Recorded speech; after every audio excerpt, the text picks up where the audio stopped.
Assalamualaikum warahmatullahi wabarakatuh. Alhamdulillahirabbil alamin. Assalatu wassalamu ala asrofil anbiya'i wal mursalin wa ala alihi washabihi rasul ajmain. Amma ba'du. Asyhadu an la ilaha illallah wa asyhadu anna Muhammadan abduhu wa rasuluh. Allazi la niyya ba'da. Qala Allah ta'ala fil Qur'anil Karim. A'udzu billahi minasyaitonir rajim. Bismillahirrahmanirrahim. Infiru hifafa wasiqala wajahidum bi amwalikum wa anfusikum fisabilillah zalikum khairul lakum in kuntum ta'lamun. Shadaqallahul azim. Alhamdulillahirabbil alamin. Segala puji bagi Allah Subhanahu wa taala yang pada saat ini memberikan kita sebuah kesehatan dan kesempatan waktu hingga akhirnya kita bisa bersama mendengarkan video singkat yang akan saya sampaikan pada hari ini, yang insya Allah mudah-mudahan dari video ini bisa menambah wawasan kita, menambah pengetahuan kita, dan yang pasti menambah ketakwaan kita kepada Allah Subhanahu wa taala. Salawat dan salam kita hadiahkan kepada junjungan kita Nabi Muhammad sallallahu alaihi wasallam. Allahumma sholli ala sayyidina Muhammad wa ala sayyidina Muhammad, suri tauladan abadi bagi kita yang memberikan banyak contoh kepada kita bagaimana cara berbisnis, bagaimana cara menjadi kepala keluarga yang baik, menjadi manusia yang baik, menjadi pemimpin militer yang baik, dan menjadi pemimpin politik atau kepala negara yang baik. Dengan senantiasa menghadiahkan beliau salawat, kita berharap mendapat syafaatnya di yaumil akhir nanti. Amin amin ya rabbal alamin. Baik, ikhwan akhwati fillah, pada sesi video kali ini saya ingin menyampaikan satu topik yang saya rasa cukup menarik, dan topik ini sebenarnya sudah diulang dan dibahas pada pertemuan kita kuliah sebelumnya ya. Maka saya ambil topik pada hari ini itu bicara tentang corporate social responsibility dan perspektif Islam memandang program corporate social responsibility ini. Adapun topik ini itu akan dibagi menjadi 4 sub pembahasan ya teman-teman. Nah, yang pertama kita bicara apa sih pengertian dari corporate social responsibility ya, apa itu corporate social responsibility. Baru yang kedua kita akan bicara tentang seberapa penting ya corporate responsibility atau CSR itu, dan mengapa itu menjadi suatu hal yang sangat penting untuk dilakukan ya. Baru yang ketiga kita bicara siapakah yang berkewajiban melakukan sebuah program CSR dan target-target dari CSR itu ya. Baru yang keempat kita bicara bagaimana perspektif Islam memandang program CSR ini. Oke, kita masuk kepada topik pembahasan yang pertama. Kita bicara tentang pengertian CSR atau Corporate Social Responsibility. Nah, bila kita bicara arti dari CSR secara bahasa, yaitu adalah tanggung jawab sosial dan lingkungan dari sebuah perusahaan, di mana CSR ini adalah sebuah komitmen perseroan untuk berperan aktif ya dalam pembangunan ekonomi berkelanjutan dan meningkatkan kualitas kehidupan dan lingkungan di sekitarnya, dan memberikan dampak manfaat terhadap masyarakat di sekitar perseroan tersebut. Jadi pada dasarnya CSR ini merupakan sebuah program sosial yang ditujukan untuk memberikan manfaat kepada lingkungan sekitarnya dari sebuah perusahaan tersebut beroperasi, atau lingkungan yang terdampak terhadap proses operasi dari sebuah perusahaan itu.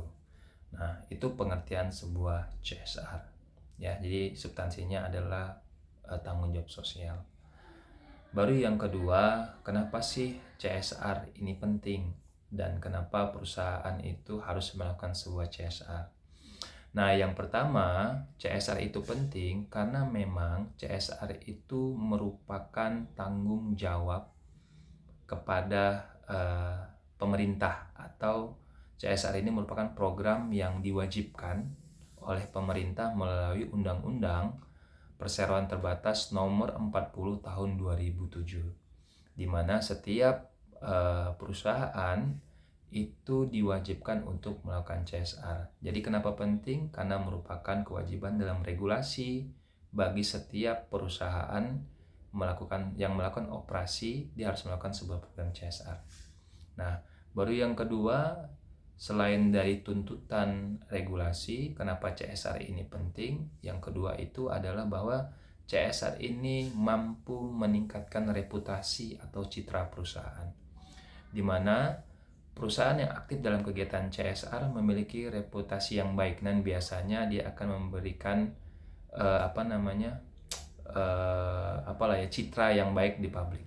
Nah, kita bisa melihat bagaimana ya contoh-contoh perusahaan yang melakukan komitmen terhadap CSR seperti Indofood, Sinarmas, yang biasanya mereka akan membuat sebuah laporan berkelanjutan yang akan mereka posting saat tahunan pelaporan dalam indeks bursa efek. Maka dari situ akan kita melihat bagaimana capaian-capaian dari corporate social responsibility yang mereka lakukan. Dan bahkan karena program CSR mereka yang baik dan yang konsisten, maka reputasi perusahaan mereka juga sampai sekarang itu sangat baik. Kita bisa bayangkan ya, umur dari Indofood sendiri, perusahaan-perusahaan seperti Sinarmas, seperti Unilever, itu sudah berumur hampir lebih dari 30 tahun, bahkan sampai 5 tahun, bahkan ada sampai yang sekitar 60 tahun.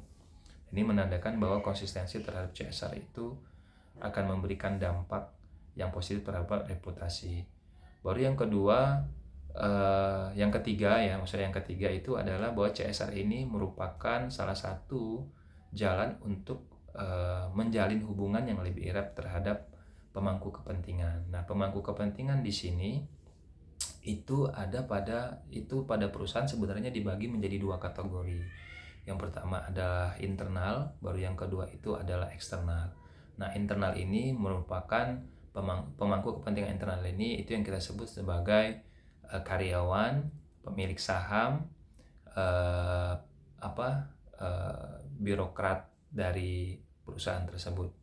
Nah, baru yang kedua ada eksternal, itu adalah lingkungan sekitar perusahaan, bisa masyarakat, LSM, bisa keanekaragaman hayati, dan yang lain-lainnya. Ya, itulah pemangku kepentingan yang ada pada CSR. Oleh karena itu, dengan program CSR, maka perusahaan itu akan bisa menyambung ya hubungan yang lebih baik kepada setiap pemangku kepentingan. Contoh dengan lingkungan eksternal. Ya, mungkin dengan program CSR dia bisa melakukan komunikasi, memberikan bantuan terhadap lingkungan masyarakat yang membutuhkan, dan dengan cara dia memberikan bantuan, maka masyarakat akan melihat bahwa perusahaan ini memberikan dampak positif bagi masyarakat di sekitar. Maka dengan kata lain, bahwa perusahaan itu akan memiliki reputasi yang baik, dan hubungan antara masyarakat eksternal dengan perusahaan itu akan terjadi juga akan lebih baik gitu ya. Baru yang ketiga, ya, CSR itu juga mengurangi resiko bisnis. Nah, resiko bisnis ini sebenarnya ada terkait dengan tadi yang saya katakan, bahwa ada resiko hukum, ya, ada resiko reputasi. Baru yang ketiga ada resiko lingkungan sekitar, misalnya demonstrasi yang disebabkan oleh masyarakat sekitar. Nah, dengan adanya CSR, maka resiko-resiko itu akan diminimalisir, ya, bahkan bisa jadi tidak terjadi.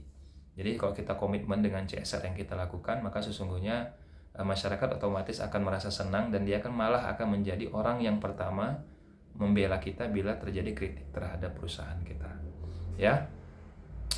Baru yang keempat itu adalah dengan adanya program CSR, maka akan meningkatkan moral, ya, dan produktivitas karyawan. Nah, karena apa? Karena dengan adanya program CSR, saat sebuah CSR itu membantu karyawan, maka karyawan itu melakukan program CSR, maka secara tidak langsung akan menumbuhkan moral yang baik pada diri karyawan tersebut. Nah, jadi karyawan tersebut akan belajar berbuat baik, dan karyawan tersebut itu akan termotivasi untuk membuat dirinya itu jauh lebih baik. Jadi ibaratnya itu CSR ini menjadi sebuah fasilitas atau wahana yang digunakan untuk memperbaiki diri. Nah itu ya kalau secara internal bagi pelaku. Ya, tapi bagi masyarakat eksternal, ya itu bagi masyarakat eksternal, program CSR ini bisa membantu mereka untuk memperbaiki moral mereka secara kolektif, ya. Misalnya kita memberikan bantuan berupa masjid, maka dengan kata lain masyarakat di sekitar juga akan termotivasi untuk melakukan sholat di masjid gitu ya misalnya. Nah ya itu ya, jadi dengan program CSR itu maka sebenarnya banyak sekali dampak ya ataupun fungsi dan tujuan yang ingin dicapai dari CSR ya. Nah itu bagian yang kedua. Nah kita akan masuk kepada bagian 3, yaitu siapakah sih yang berkewajiban melakukan program CSR dan siapa yang menjadi target dari program CSR tersebut. Nah yang saya akan menjelaskan, yang pertama yang berkewajiban melakukan CSR itu adalah perusahaan, ya, perusahaan yang diatur ketentuannya pada Undang-Undang Nomor 40 Tahun 2007. Ya, jadi setiap perusahaan yang masuk kategori ya teman-teman yang diatur pada Undang-Undang Nomor 4 Tahun 2007 tersebut harus melakukan program CSR, wajib hukumnya. Maka bila yang melanggar itu pasti akan mendapatkan konsekuensi hukum saat dia melanggar undang-undang yang diterbitkan oleh pemerintah. Ya. Baru yang kedua yang menjadi target dari program CSR itu seperti yang saya sebutkan tadi adalah seluruh pemangku kepentingan. Nah, pemangku kepentingan dalam perusahaan itu dibagi menjadi dua, seperti saya katakan, ada internal dan eksternal. Di mana internal ini ada karyawan, ada manajer, ada pemilik saham, ada pengelola bisnis atau yang disebut dengan BOD atau struktur birokrasi yang ada di perusahaan tersebut, ya. Bahkan sampai pada level outsourcing yang menjadi outsource dari perusahaan tersebut. Nah, ini akan terdampak menjadi target dari program CSR. Baru yang kedua secara eksternal itu ada pada lingkungan sekitar, yaitu terjadi kepada masyarakat, ya, masyarakat atau komunitas-komunitas yang berada pada lingkungan sekitar perusahaan, atau ada LSM, lembaga swadaya masyarakat, ya, dan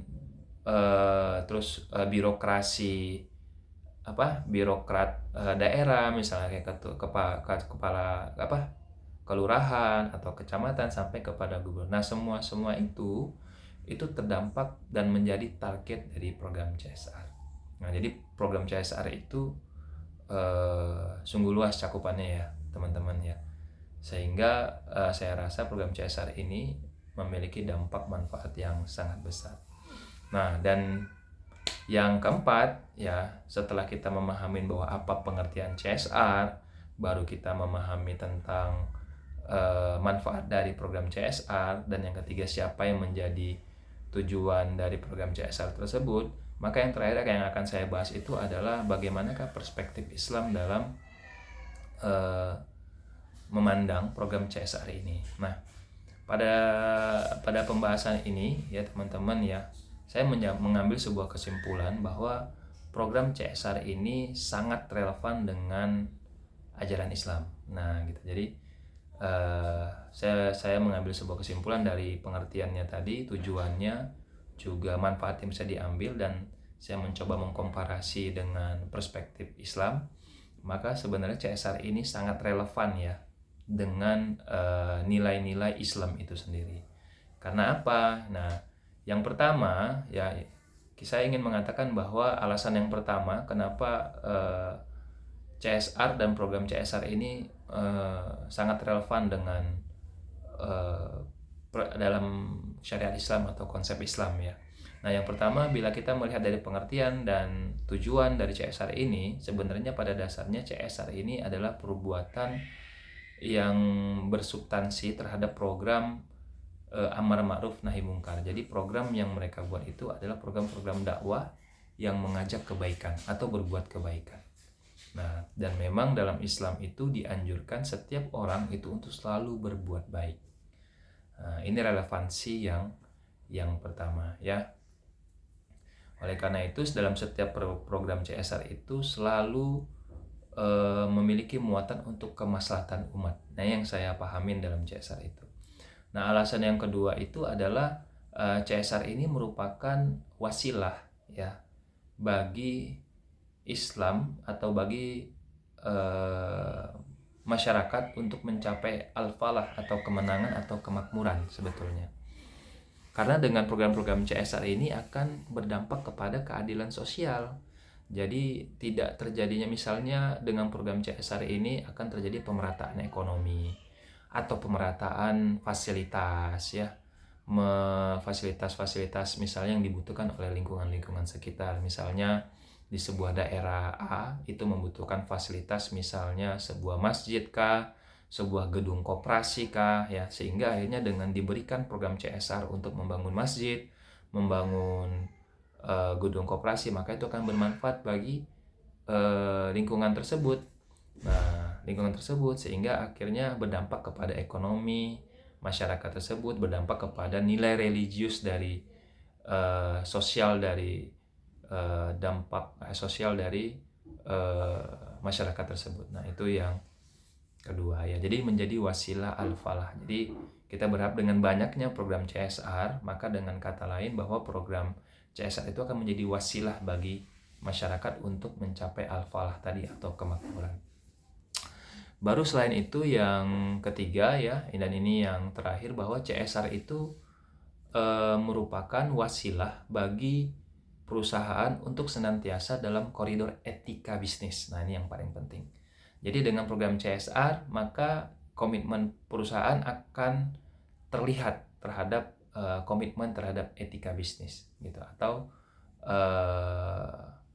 apa ya namanya ya, tanggung jawab sosialnya kepada masyarakat lah, bahasa saya seperti itu ya.